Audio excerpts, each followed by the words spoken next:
Good afternoon, everyone, and welcome back. I am super excited for this next session, and we're about just about halfway through the first official day of Dare to Be Great 5, and it has been an awesome experience already. My next speaker here is going to be Cindy Sparrow of Cindy Sparrow International. She's going to be doing a session called Brave Conversations: Navigate Conflict with Confidence. Take it away, my friend.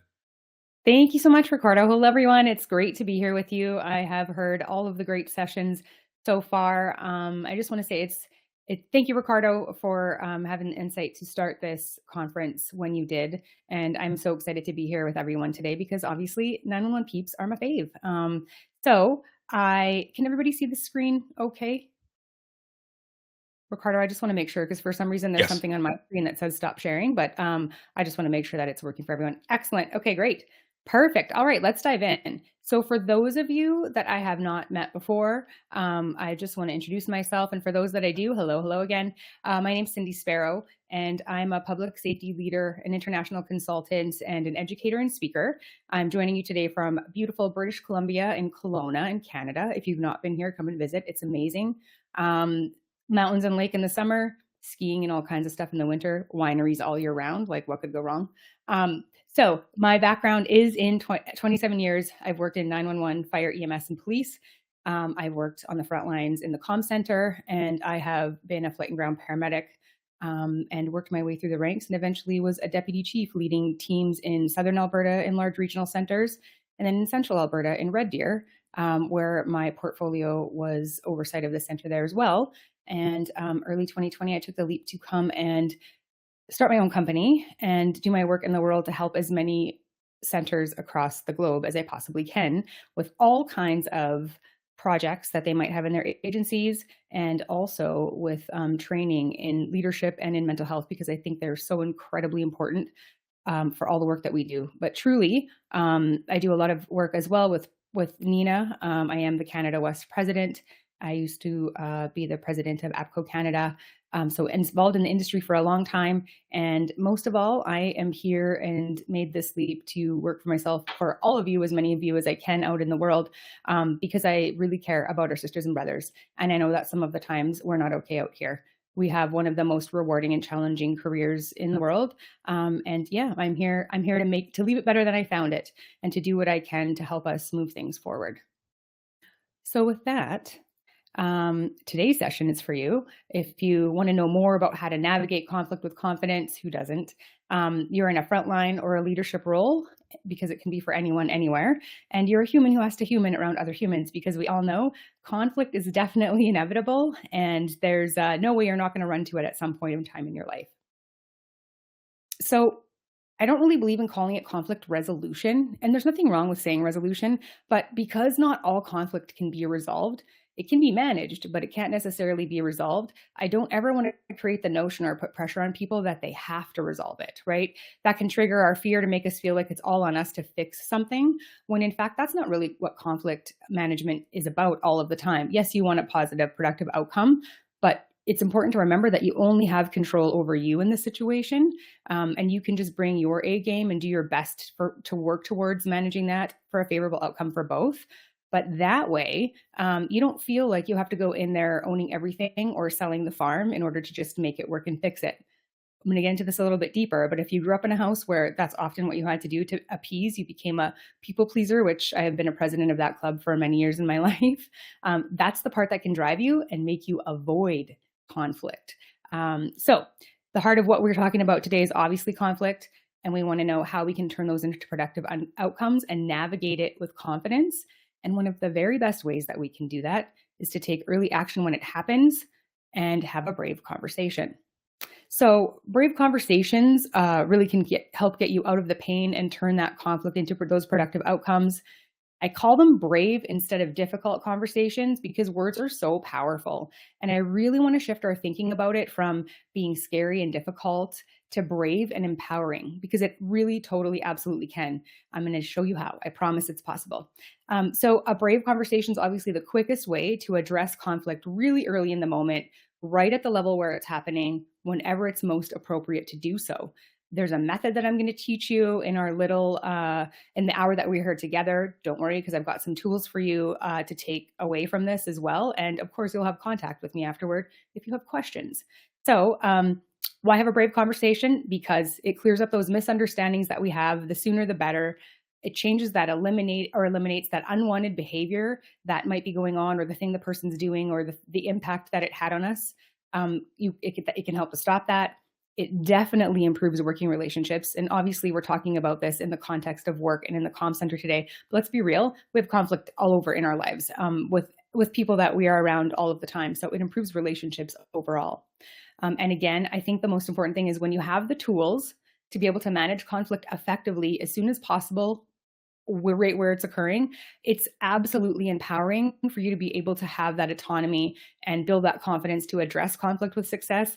And the other part is others will watch you do it. And this method's easy to teach others as well. So you can get your glitter on other people and they can start following suit. And before you know it, you're having conversations about tough things in a way that doesn't feel so daunting and scary.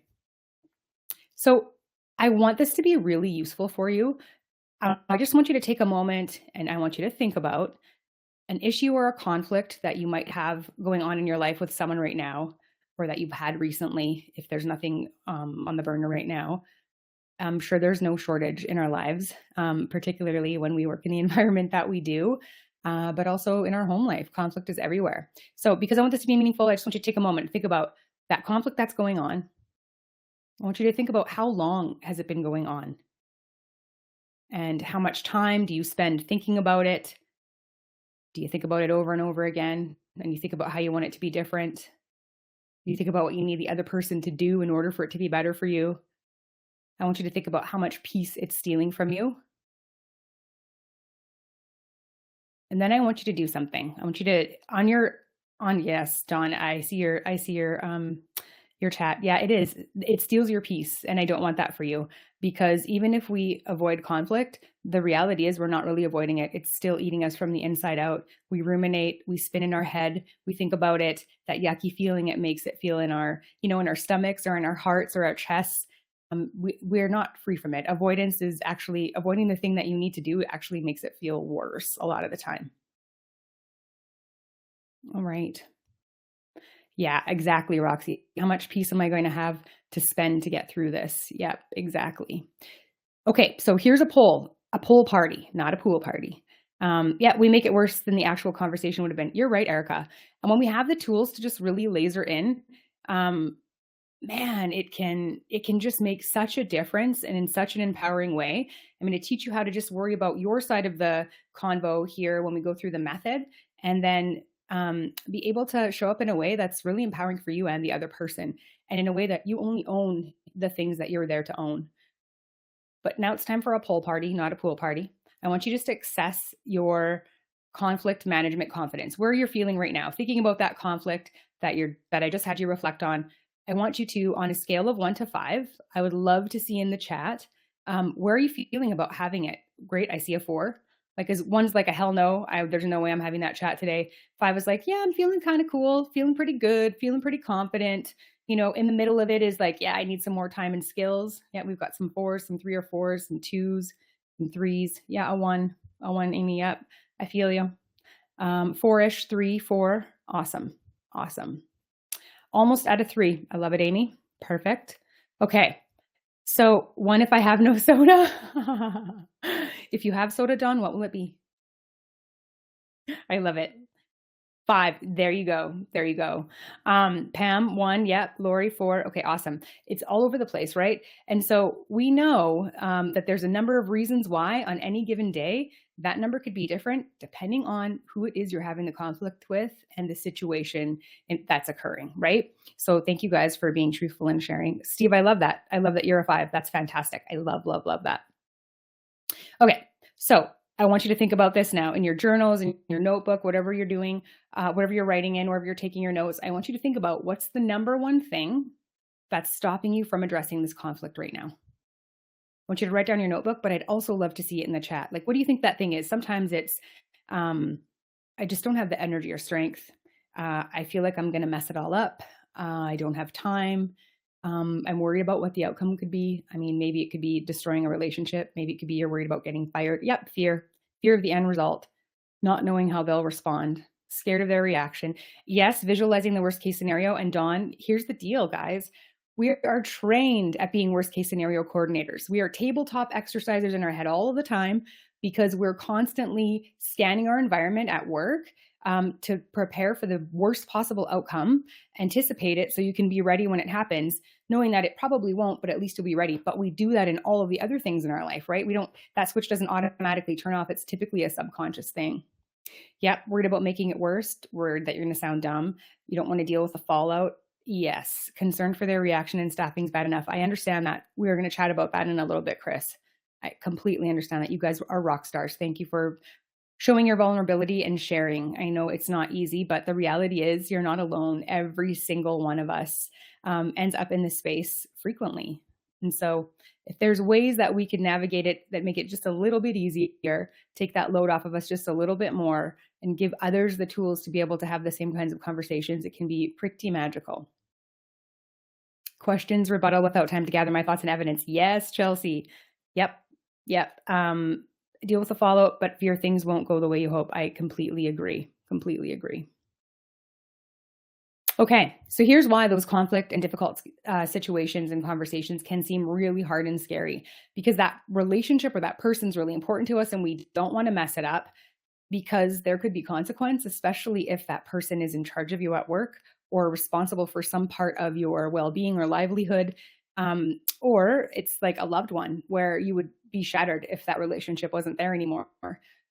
Those stakes are really high and the impact is really high if we don't get it right. So there's extra pressure on us to do it. And then a lot of the time, it's the skills that we may not have to understand how to navigate it well without being hooked or triggered or needing to own.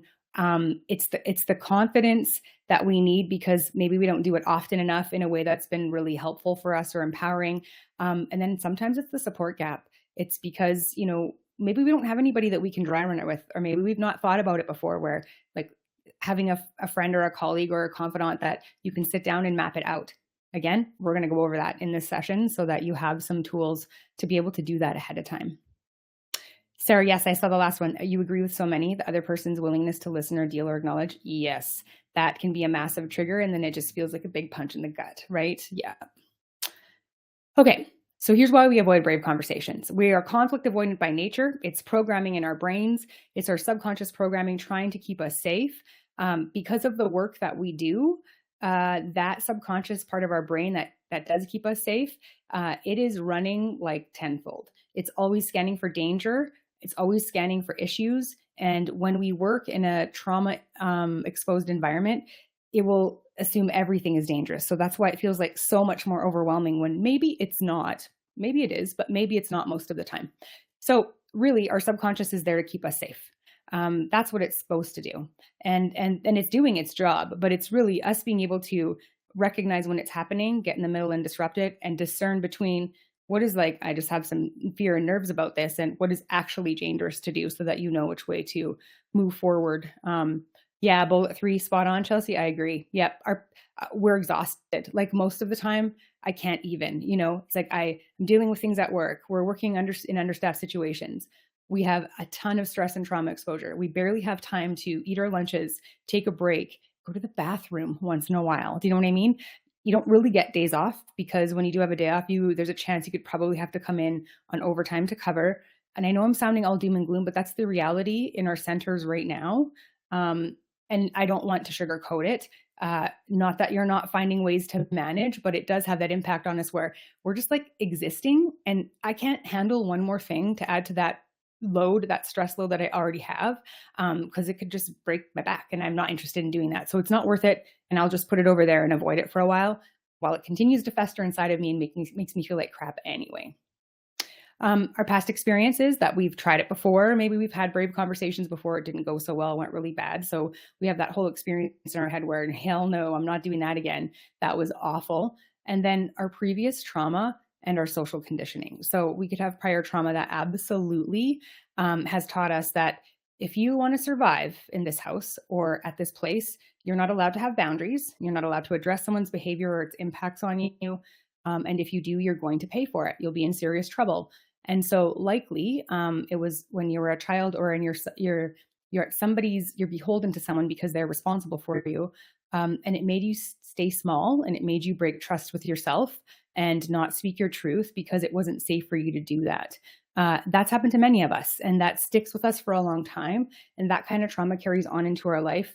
And that's that foundational subconscious programming that shows up to the party when we have to do something like address conflict with somebody else, right? So I just want the reason I want you to know the neuroscience behind it is because it's really easy for us to blame ourselves, like somehow we're not smart enough or good enough, or we don't have the skills, or I'm just weak, or not brave enough. That's not true. There are real reasons, factual, scientific reasons, biochemical, neurological reasons why this is happening for you. And I want to shift that blame and shame off of ourselves so that you can know that this happens to every single one of us. You can't make it stop. But once you know it's a thing, you can find ways to notice it and disrupt it, and then take empowering action in spite of it. Okay. So here is the also really big reason why we avoid conflict. And so I like to make jokes about this, but I call this the Conflict Avoidance Incorporated group. This is also known as my family. These are the CEO and board of directors. Now, truly, that's not really my family. They're like a Google family from online. But what I did was, try to disguise their appearances so no one could identify them. Because the reality is they're probably somebody's conflict avoiding family. And so my family, I had some well-meaning adults in my life who really taught me that like nothing good could come from addressing conflict. So just ignore it, put up with it, shut up, but then watch the behavior where it's like, yeah, but you're not letting that go. And I can see some crappy behavior, And so why would we have conversations with each other when we could just save them up for our next get together? Christmas is coming, and you know what? Those sweaters aren't going to be the only ugly thing at the party, because Auntie and my mom haven't talked to each other in 6 months because they're pissed off about something that could have been talked about in the moment, but festered for 6 months. And now you're just waiting for the action to happen, getting your popcorn ready, and you're watching it unfold, right? Like you grew up in a house where that's just what we do. Don't you dare. So I have to tell you that I absolutely had to work really hard on being able to address conflict. It was not easy for me. In fact, it was terrifying for me. And I did grow up in a house where my survival depended on somebody's narcissistic tendencies to make me feel bad or be punished for calling out their crap behavior when it impacted me. So it was not easy, but I can tell you that it is so friggin' liberating. There's freedom on the other side of it. And that's why it's one of my favorite things to teach you. And it's actually one of the things that I get asked about most when it comes to my leadership programs or any of the other kind of programs that I run. It's the conflict piece. It shows up everywhere in our agencies and in our lives. And it steals our peace and time and energy and adds to our burnout. Okay. Oh, Karen, I just saw in the chat, I have a saying posted on my computer: if you stay silent about the problem to keep the peace, yeah, there's 0% chance that the problem gets fixed. And do you want to know what I always ask myself, or the thing that I ask myself that's the most empowering thing you could possibly do, is whose peace am I keeping? Because it's not mine. And we carry around a lot of people's crap a lot of the time because we're conditioned to. And the reality is, it's time to hand that back, man. We have a big enough workload. We literally have the weight of the world in our shoulders. We're responsible for the safety of our communities, the people within it, and the responders that go out on the street. Like, we just have so much going on. Take that basket of other people's shit and hand it back to them. Like, that's the most empowering thing you can do. And who cares about their reaction? I mean, if this triggers any of you, I'm sorry now, but the reality is, there's a way to be able to show up in a way with love, compassion, kindness, but also have boundaries at the same time to say, this needs to go back to you. If you have an issue with that, you can work it out. There's a whole bunch of other workshops we can do when we talk about that. But when we get into the mechanics of how we're going to have these brave conversations and the steps that we take, we're going to dive a bit deeper into that, because that's part of the reasons why we end up staying quiet. So thank you. Yeah, thanks, Roxy. It's true. Here's your shit basket back. You just walk around and being like, that one's for you. That one's for you. It's pretty empowering, but also their growth and learning doesn't happen when we keep carrying it for them, and it steals our peace. We're not protecting our own peace, and it's time that we were able to advocate for ourselves. Okay. All right. So One of the other key things is people call it soft skills, but the reality is, and that's what I teach most of, they're not soft skills. They're essential skills. They're the way that we navigate through life effectively, and we're able to communicate with one another, advocate for ourselves, and ask for what we need. Those essential skills for navigating conflict, like we said, probably aren't taught in a lot of our homes. Certainly, when I was going to school, it may be now that they're starting to do it, but certainly in early education in my life when I went to school, which wasn't that long ago, but according to my kid, the 1990s is the olden days. So whatever, she's off the will. But anyway, more on that later. But the reality is, we're not taught at school. We're probably not taught at home.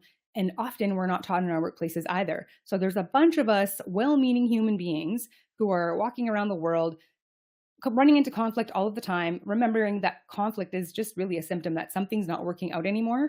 But we're worst case scenario coordinating in our head. We're being quiet. We're making assumptions. We're trying to figure out what the other person's intentions are. We're just ruminating and spinning because we have not been taught or had experiences where if we could have the conversation early in the process when things are going down, we could take our peace back and all of our time and energy that we'd spent doing the other list of things that I just mentioned.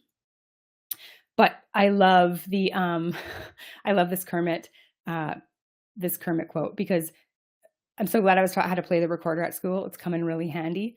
Lost count of the times I've resolved a difficult situation with a quick blast of 3 blind mice. I mean, it's fun, and the recorder's good. Same thing with like algebra. Never use that again in my life, really. But I don't know how to have a conversation with somebody when they're treating me like crap, right? That's cool though. We've got this now, and we'll figure it out together.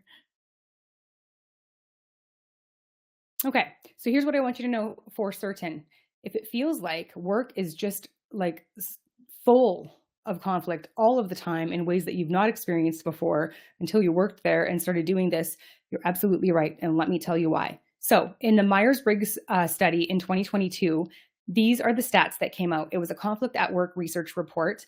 And here is what the top contributors of workplace conflict are. Now, the ones in the white are the first 3 are the top 3 reasons why. Poor communication, lack of role clarity, and heavy workload. So those are the top 3 reasons. Now, I don't know about you, but that sounds like a regular day in a comm center for some of us. So many things are going on at once. The workload's chaotic. We're not able to really sometimes we cross communicate in the room well when we're organizing events, but when it comes to being done with the calls and then having to talk to each other after because somebody totally barked an order at me and it really pissed me off, but I don't want to say anything because I might get in trouble. Plus there's all these people around and I can't talk to them right now about it anyway.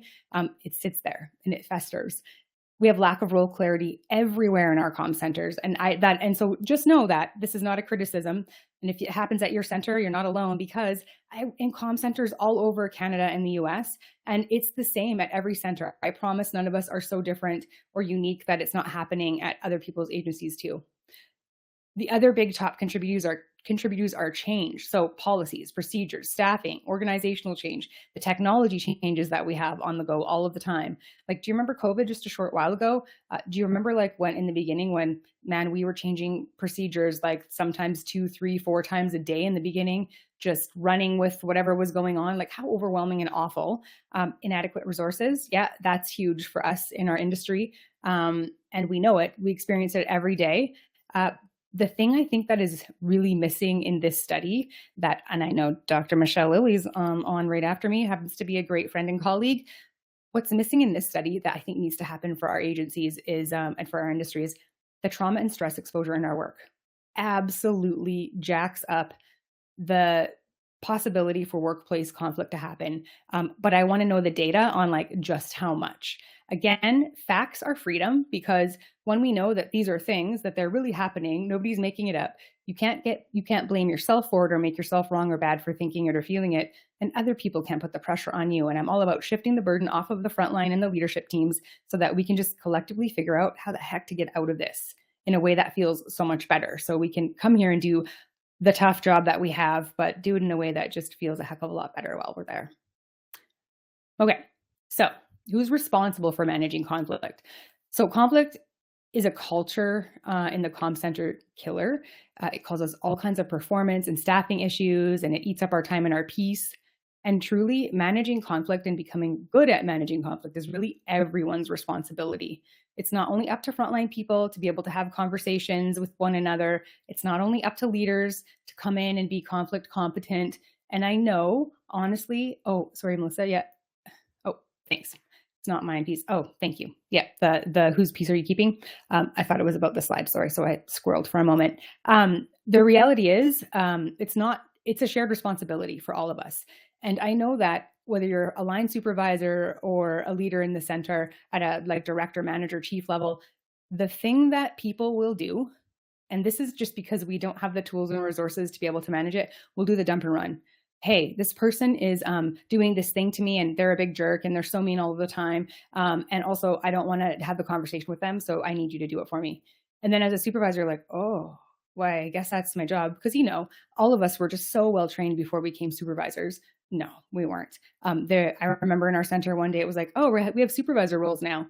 So you guys want to apply and compete? And I got the role and had no training beforehand, invested a lot of time and money in myself on the sidelines to be able to do the best that I can. But not all of us have the capacity to be able to do that kind of stuff. I know that's getting better, but the reality is you can end up holding other people's conflict and managing for them on top of your own, and nobody wants that. So when we can teach and empower people with the skills to be able to address conflict early at the level that it's occurring when it's appropriate, and provide that environment where it's supported and expected of each other, man, it is a game changer in our centers. It gives us the language and the tools to just know when we need to sit down because something's not working. Let's figure this out together, right? And figure and see where we land. It is a game changer. Okay, here's what I want you to know. And this is one of my favorite quotes by one of a coach and mentor that I had actually early on when I made the leap to running my own company in 2020 when the world was caving in. Brave is a skill. It's not a feeling. And if brave is a skill and you can build it, then that means you can build your brave. You can find ways to be able to have these conversations in ways that are really empowering for you. But often people feel like brave needs to be a feeling, like I've just got to feel it. No, it comes with skills. It comes with confidence building. It comes with doing the thing over and over again. And then it starts to become second nature and automatic for you and part of your new operating mode. Okay, so let's get into the process of how to have brave conversations. Here's what I want you to know first. There are times when a brave conversation is not a fit, when it is not okay to absolutely, that's a quote from my wall at work. Which one was that? The one about brave is a skill, not a feeling. I get it, Amy. Yep, absolutely. I love that so much. So there are times when having a brave conversation, a one-on-one conversation with someone's not a fit, and I need you to know what those are. And you need to also look at your own workplace policies and the laws in your area, any human rights laws as well, because it's really important for you to know what's in that category so that you know when you need to call for backup. So if it's a workplace violation policy like bullying, gossip, spreading rumors, anything like ridiculing, insubordination, in a lot of places, workplace policy violations include things like when you're ignoring your coworkers or excluding them, or they're asking you questions about the job or work that you need to do together and someone's not responding or withholding information, that's actually a workplace policy violation. Where I live in Canada, it is a health and safety issue as well. And so supervisors are charged with knowing that if those kinds of things are going on, it's actually workplace harassment and bullying. And it's a really big deal. And we have to take action on it. So it's really important to know what your own center policies and procedures are, but also what some of your like federal, provincial, state legislation, regulation requirements are as well. The other time, it's obviously not a brave conversation and you need to call HR or let your supervisor know right away so that they're dealing with the issue and working with you on it, is when it's a human rights law violation like sexual harassment, discrimination, racism, sexism. And then, of course, when there's those criminal activities that are attached with it. So if there's been physical or sexual abuse, intimidation, threatening, bullying, and vandalism. So vandalism's a thing when, people would come into work and wreck other people's stuff. That was happening in one of the centers that I was working at, and it's actually a criminal violation and you can be charged, and the person was. So yeah, that's when we are not going to, that's not a conversation that does not fit into this category at all. Please do not attempt to have one-on-one with somebody. If any of those things are happening, call for backup, get HR involved, get the supervisor involved, or the director, chief manager, whoever you need to, but do not do it on your own. And of course, also, we all hate this word, but you have to document what's going on so that you have an account. And that I know is overwhelming and feels like crap when you're in the thick of it, and it feels awful, but it is important so that you can advocate for yourself effectively. I want you to be okay. So do the thing that helps you be okay. Okay? Okay. All right. So here's some other pieces. Before I get into the steps, it's so important to do this pre-trip inspection. So you have to check yourself first. You know, there are some big conflict contributors that happen out there. CYA, yes, document or it didn't happen. Absolutely. There's some big conflict contributors out there. Like I said, they're perception bias and assumptions. And if we don't check them ahead of time, we can really show up to a conversation and it will absolutely get in our way and it will not lend to the success of what we're trying to achieve. So we all have biases. It's part of our humanness, but we don't often realize that they're present, and really left unchecked, they can alter our perceptions. So if you, for example, you know, when you have a perception or you make assumptions that, because those perceptions do lead to assumptions, that somebody did something, you've decided you're pretty sure you know why they did it, but you haven't really checked. And then you've decided that they're just a big jerk and you've decided that's fact, when actually you haven't really stopped to figure out or ask them what was going on for them at the time when they did that thing that impacted you. Not to worry though, I'm going to show you a way to do that. But here's where I want you to understand that because we have our perception, we're only seeing through the lenses we see, which also we bring our own past traumas, like your crap will show up to the party. We bring all of that conditioning that comes with us that we talked about in the beginning. And because we're always scanning for danger and our subconscious is telling us like, whoa, danger, something's going on here. It's so much easier for us to actually assume the worst and to assume that it was malintent, like somebody was out to get us or impact us. And then on top of that, when you're in a trauma and stress exposed environment like we are, without the kind of recovery that we need so that we can reset every day and regulate, that just compounds it even more. So you have that automatic programming in your body that you're going to have to recognize and work with, knowing that this is going to hijack you and it's already going to feel like that anyway. So to that end, this is where we can often get stuck. We make assumptions about the person's intentions or behaviors. We decide they're a big jerk. And then we find all kinds of evidence to support us along the way so that we can be right. That's called cognitive bias.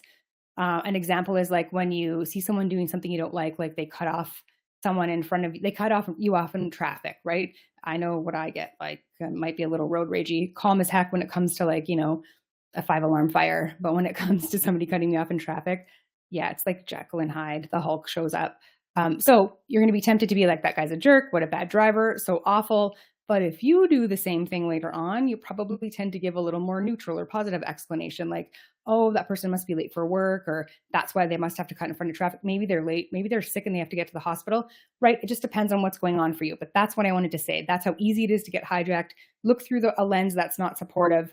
Decide that you're going to make an assumption about it, and then everything is just kind of going to be in a state where you've decided that person's not got good intentions and they're out to get you, or they did it on purpose. So part of this pre-trip inspection is understanding which of those lenses you're looking through. This is Bubbles from Trailer Park Boys. And I just want you to know Canada's not really like that. If any of you have ever watched that show, we are not like that. It's a funny show, but I promise you, we're not like that. But Bubbles is pretty cool. So here's what you need to do. Find a trusted advisor, a supervisor, a mentor, a colleague, a friend, someone that you can talk it over with to gain that sense of perspective first, to check yourself on assumptions you could be making and figure out, what do I know for sure? What is fact? And what is just story that I made up in my head? That is normal for us to create story. Also, again, that's part of our neuroscience. It needs to do that so it can create a Rolodex of categorizing our experiences so that it can make sense and reconcile with us. But you need to check it before you start to have the conversation, because if you don't, and you go in assuming bad intentions or already deciding that they're wrong and they meant it, they're going to feel that. And it's not going to go well, because the one thing you can't hide from us, especially working in a 911 center, we can read energy over the phone. We know the minute we pick up the phone, we know when we talk to someone, if they can't talk freely and they can't tell us, we can tell. We know what's going on in the background. That's just one of our innate abilities. And so they'll be able to tell when you show up with that kind of energy in the conversation. And I don't want that for you. But also, you need to be ready. You need to check yourself, because if you're just going in there thinking, well, I can't wait to tell them that they're totally wrong and they're such a big jerk, this is not the time for you to have this conversation. You are not ready to have that conversation yet. And that's okay. It's okay to stay in that, feel your feels all of the way through about how bad and stupid this person is, till you get to the other side and are like, oh, wait, you know what? I actually don't know what's going on for them. Maybe I actually should check. I'm ready now. Don't have the conversation until you're at that point. Okay. The second most important thing of our pre-trip inspection before we start to go in and have the conversation is the 3 C's of brave conversations. I use this for a number of things. They work really well for conflict management, change management, or anytime you're doing something where like people, relationships, emotions are involved in it can feel really scary or risky. The first one being curiosity. So when you go in genuinely seeking to understand the other person and their intentions, you can suspend any kind of judgment or assumptions about what you think might have happened, because assumption making does damage our capacity to be able to like properly relate to others. And you can actively listen. Don't listen long enough so that you can just make them wrong so that you can be right, but actually hear what they're saying. You go in with curiosity and to genuinely understand what might have happened that contributed to this, and ask them the questions and then listen for their answers. Actually hear what they're saying. The second one of my top core value is compassion. It's so important when you're having conversations like this to have compassion, to remember that you have to assume a positive intent until otherwise and very obviously proven. We have no idea what's going on for people at any given point in time in their lives. They could be going through a divorce. They could have a sick parent or a sick child. They could be on the verge of bankruptcy or having massive financial issues. Some people, and especially people in our industry when we're just barely getting by anyway, they put on a brave face when they come to work, and you might never know their whole story. And in fact, perhaps they had no idea that whatever their actions or behavior, whatever they said or did, they might not even have a hot clue that it had an effect on you. So if you can, try to stand in their shoes and see through their eyes what might have been going on for them that could have impacted the situation or their actions. I want you to understand that compassion does not mean acceptance or permission for somebody's actions that impacted you. That's not what it means at all. You can have compassion for the other person and see what might have influenced their behavior. But compassion with boundaries, those two things have to coexist in a conversation like this, is powerful stuff. And by that, I mean things like, you know what? Let's say I'm going to have a chat with Brad. I don't think I see any names by Brad on here. So we'll use Brad. Brad said this thing at work. It really hit me the wrong way. It felt like a dig and it really bothered me. So I'm going to have a chat with Brad, but I'm going to go in and I know that if he meant to say it that way, because he does think that I'm not good at the thing that I'm going to do, I can have compassion for whatever's going on for him at the time that might make him show up and act like that, recognizing that he's probably got all the things going on for him that, I can have on a given day, and he's just showing up and it's really not congruent with who he normally is. But I don't have to accept his shit behavior. And I can ask for what I need and how I need for it to be different next time. That's what I mean by compassion and boundaries. I can see the human in the other person I'm sitting across from, and I'm going to insist that they treat me better next time. And if they don't, it's on them. But then that gets escalated up the chain, and you've done what you can to ask for what you need and do it better. Now, I will tell you that yes, there are some people who clearly have not taken this webinar session and won't know how to be the listener on the other side of the conversation, but their shit's going to show up too, because they already know you probably want to talk to them about this thing that happened that they're feeling weird about too. Because like I said, we pick up on that stuff all of the time. We know what's going on. And they don't have the training to know how to take that stuff into account, listen to what you're saying, and own what they might have done or impacted, and then work with you to make it different or better. But that's okay, because irrespective of whether they do or they don't, I'm going to teach you how to go in there in an empowering way that can just make things better for you, if not for the entire situation anyway. Okay. So compassion and boundaries, because I know the first thing I was like, yeah, whatever. You can't just like let people off the hook because they have sad feelings and treat you like crap. You're right. Compassion isn't about letting them off the hook. brave conversations isn't about letting them off the hook. It's about keeping them on the hook. And that's why those compassion and boundaries, one of the most important things I want you to take away from this slide specifically is that. Then the other piece that I want to talk about, the third C, is courage. So if you can be brave enough to make the first move, if nobody else but for yourself, that's a really big deal. Because we can do difficult things. We do them all the time, even when we're scared. We just need to know when our nervous system's hijacked, is it and it feels like it's dangerous. Is it dangerous or is it just scary? Because we can do things when we're scared. We do it all the time. Look at your career. You've got 100 of examples, probably just in the last year. I'm betting in your personal life too. We are brave, we're resilient, we're amazing humans in this profession. So be willing to be wrong as well. By courage, I mean, allow your mind to be changed when you go in there and talk to that person. It is always a good time to change your mind whenever you have better information or different information than you did a moment ago. Please don't dig your heels in because you feel like you have to be right. If you're feeling like that energy is showing up for you, do not have the conversation yet. It will not go well. And I want this to be a successful outcome for you. So figure out what's triggering you and going on so that you don't have to own that for the other person, and you can go in asking for what you need and having a conversation that can be empowering and result in positive, productive outcomes.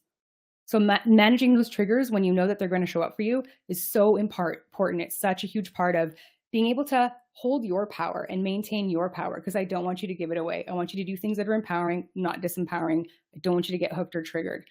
And then the other thing is that you're only responsible to own what is yours and to fix what you can. So when you go in there to have the conversation with the other person and you show up with curiosity and compassion and courage, you're coming in there with the best possible of intent to make things better and to ask for what you need for them to be better. You're not responsible for how they react. You're not responsible to fix their feelings. Clear is kind. If that's a Brené Brown quote, it's one of my favorite. Clear is kind. When you can be clear with the other person, that's the kindest thing you can do for them. It's the kindest thing you can do for yourself. That person who used to have to break trust from that conditioning or those households that we lived in starts to learn that she or he can trust themselves again when we can advocate for ourselves in a way that is actually really kind to ourselves and compassionate towards the other, but holds them accountable with boundaries. And so showing up with those three things, the chances are it's going to go very well. But I want you to know that if it doesn't, you don't own that other person's reaction, and you can walk away from that table knowing that you did all of the things that you could to make things better and improve them. And that's all you need to know. That's the most empowering, safe thing you can do. And to be fair, some of the questions that I also get asked a lot of the time is, okay, but what if they react this way? Or what if they try to make it my fault? Or what if they do those things? All of those things are going to be triggering. But I'm telling you right now, no matter what outcome happens, you actually showed up and advocated for yourself and asked for what you need. You don't need them to own anything for you to be okay and know that you did what you needed to do to make it better. That's what I wanted to make sure that you understood from Brave Conversations when it comes to not owning other people's shit and taking the stuff from the basket and handing it back. If they tantrum and they're not okay with, having the conversation for whatever reasons going on for them, none of us are good at conflict, and maybe they're just really not good at conflict. And when they were younger, they were in trouble if they were wrong, so they're afraid to admit anything. You don't need them to admit anything by this point, but I can guarantee you they will think twice before they treat you like that next time, because they know you've went out of your way to have a conversation with them about it and asked for what you need. That's empowering for you. And then the last thing is, when I coach people on, they're doing their dry run, they need to go and have this conversation with someone. The thing that I always tell them is, before you walk into the room or you go to have the conversation, I want you to align your energy with the outcome that you want. When you can ask yourself, what's the best possible thing that could happen? I want you to just to feel it in your body. Think of what could that be like? What would it be like sitting there talking to that person? And it feels really good. And we understand what might have caused this. We know what we're going to do moving forward. We feel better and more connected at the end. Feel that energy, because I'm telling you something right now. It's totally an energetic manipulation, and I'm going to teach you my tricks. But there's a thing called co-regulation. When you show up in a room and you have a certain energy or your vibe, people will typically match your energy and bring the same back to you. It's called co-regulation. We do it all the time when we calm callers down on the call. That energetic co-regulation is happening where they're going to start to mirror how you're showing up. So show up with the energy for the outcome that you want to happen. Just expect that it's going to go really well. You're already prepared. You're going to have a guide at the end of this with the tools and steps. You're already prepared to have the conversation. You're going to know what you need to do as you navigate this conversation. But show up with the energy like it's the best possible thing that could totally happen. Assume that positive intent, and then set that tone in the room and expect it to go really well.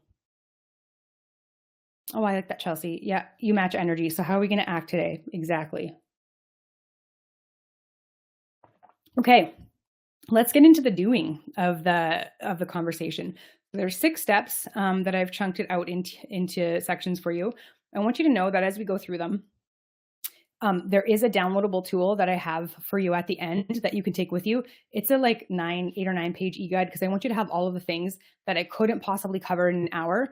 And then I want you to have access. If you have questions or you want to know information, because people typically always do, make sure you put them in the Q&A here. I'm happy to answer questions.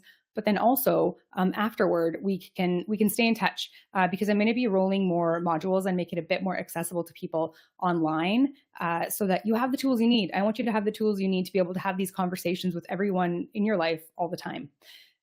Okay, so the first step that we take of the 6 is to invite the person to actually have the conversation. So asking permission. So this looks like something like, hey, there's something important I want to talk to you about.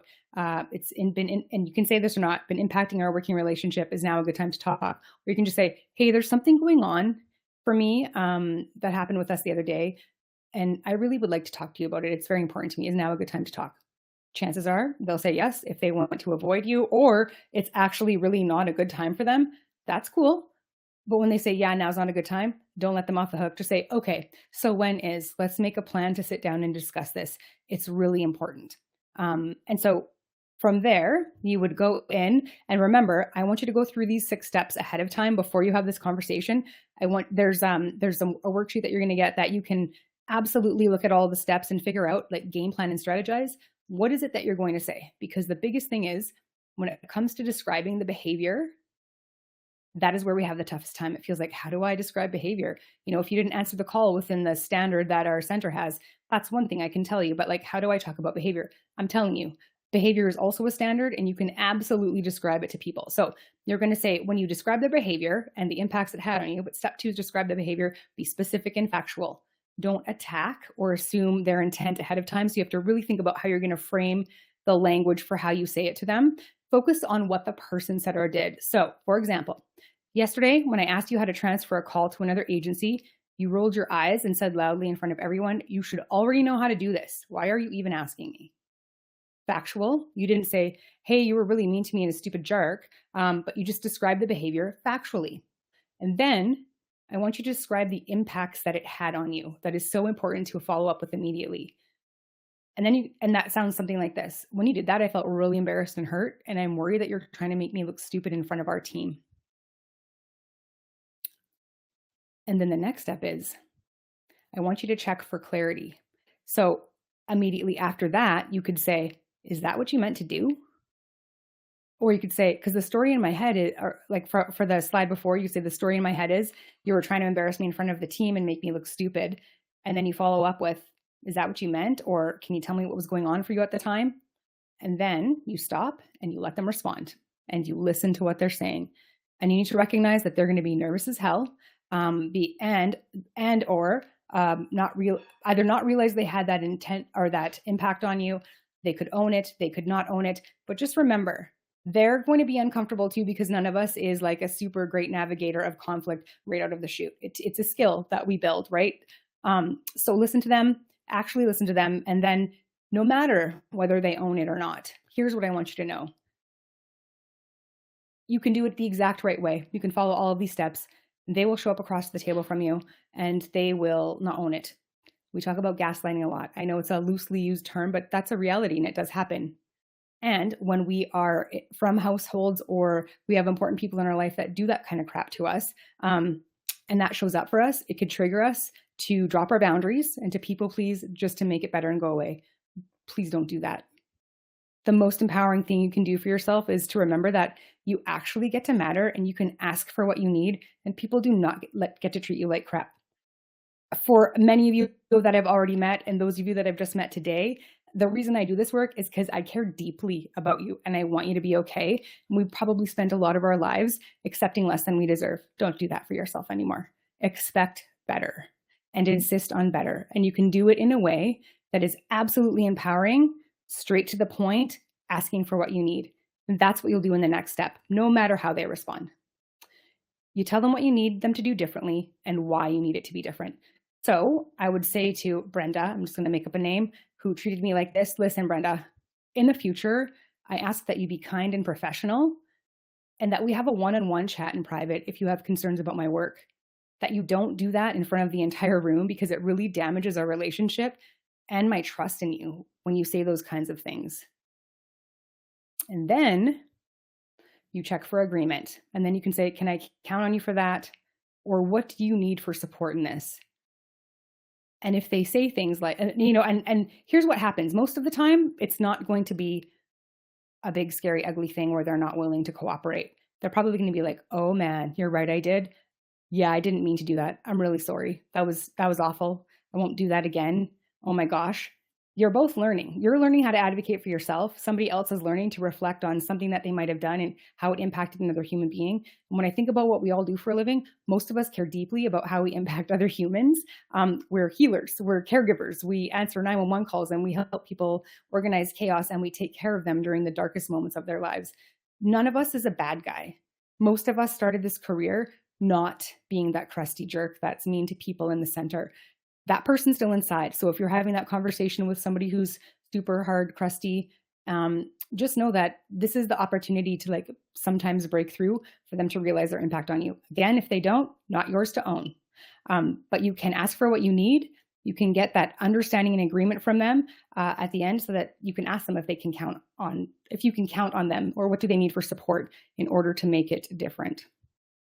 And then remember that you can move forward knowing, no matter how it turned out, that you did everything that you possibly could in order to make things better on your end.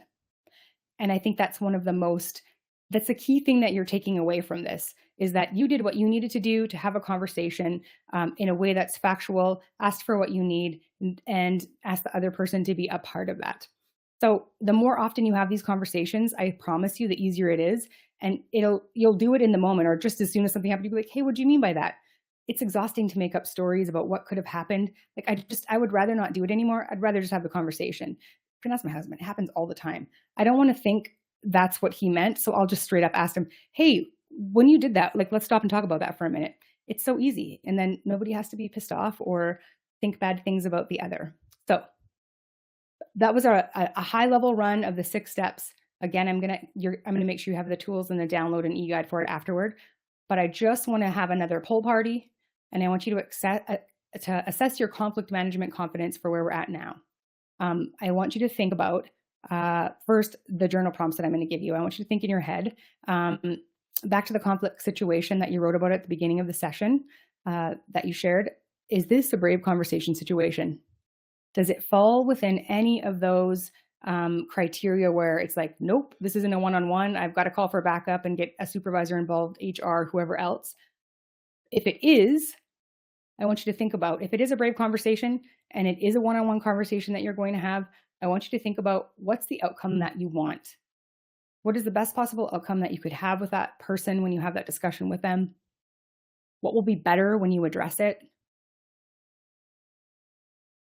And then I want you to think about, on that scale of 1 to 5, after we've talked about some of the things that impact navigating conflicts and we have ways to address them head on in a way that just really cuts directly to the heart of the matter, how are you feeling?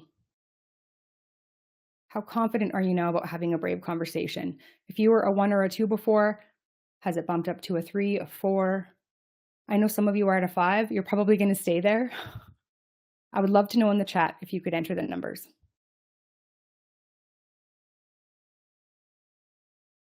And was there a difference from the first time? 3, 4, yeah. 5, yes, Steve, I expected it would still be a 5. Awesome. 4, 4, 3.5, 2 and a 4. Fantastic. Still a 4. I love that, Chris. Yep, you'll have a conversation because you know that you must. I'm so proud of you. 2, 4, solid 3, 5, 3. Fantastic. Fantastic.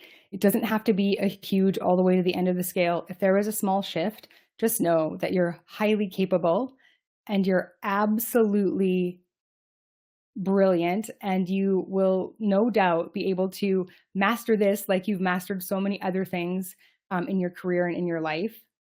Yeah, Lori, you're welcome. You feel better having some new tools. Awesome. Okay, so this is one of my favorite quotes from Brene Brown. And so I just really want to say, you guys, I really hope that you choose the temporary discomfort that you might have to have a brave conversation every time the opportunity shows up. I want that for you. I want you to be able to have your peace back. No matter how it turns out, I want it to be an empowering opportunity for you, but expect that most of the time it's actually going to turn out quite well. I hope you do it with curiosity and compassion and courage, and because you know that no matter what, you're worth it. And so, like I said, no matter how it turns out, that when you show up with your best and you take action to actually manage the conflict instead of letting it eat you from the inside out, your freedom is on the other side of that. And that's what I want for you.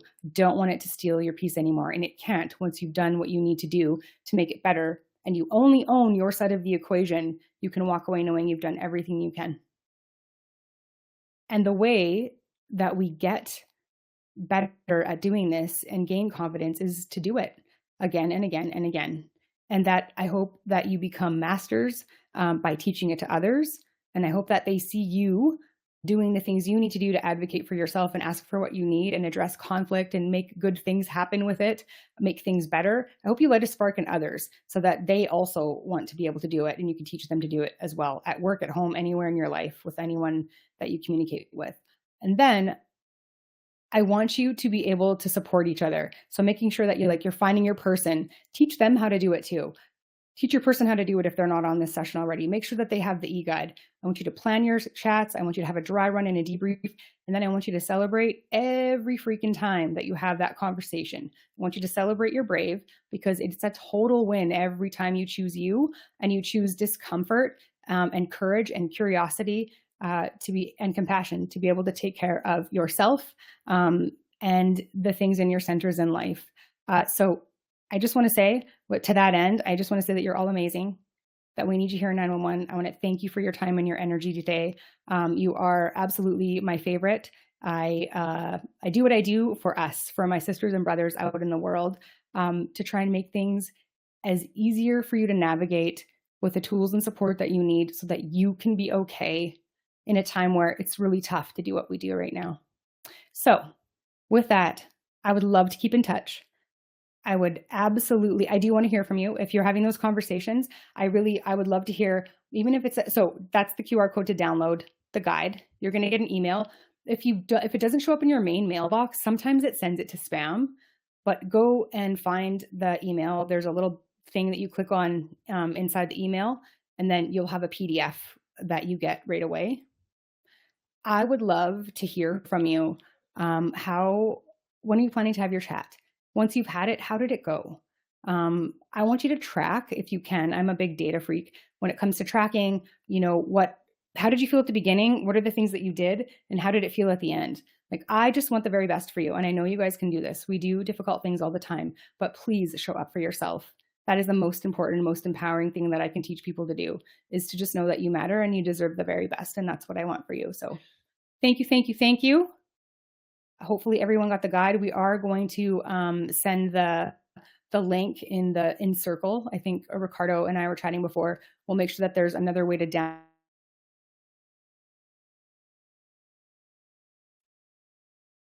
Thank you, everyone. Yes, correct. I will make sure to put that in there and all. And hell yeah, good work. Perfect. Yes, excellent, excellent stuff there. And there was a question in there. I don't see it anymore. We were going to answer it at the end, but maybe it was already answered during the time. So it's very possible that somebody had already answered it and everything. So either way, thank you so very much for this session. There's a lot of different things that I took down in my notes as well, and some conversations that I'm thinking about as well, and giving shit back to people Yes, please. in a certain way, right? Yes, yes, totally, in a certain way. And here's the other thing that I wanna say, Ricardo, that I didn't earlier. You can have compassion and boundaries, and sometimes that also looks like,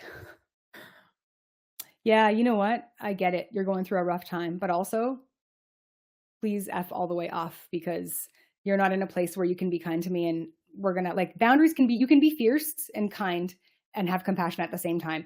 So know that those things can coexist. But yes, I know. But just like you're right, being able to have the conversation and know that you can walk away feeling empowered, never giving your power away is like the most beautiful thing in the world. It feels so good. Yeah.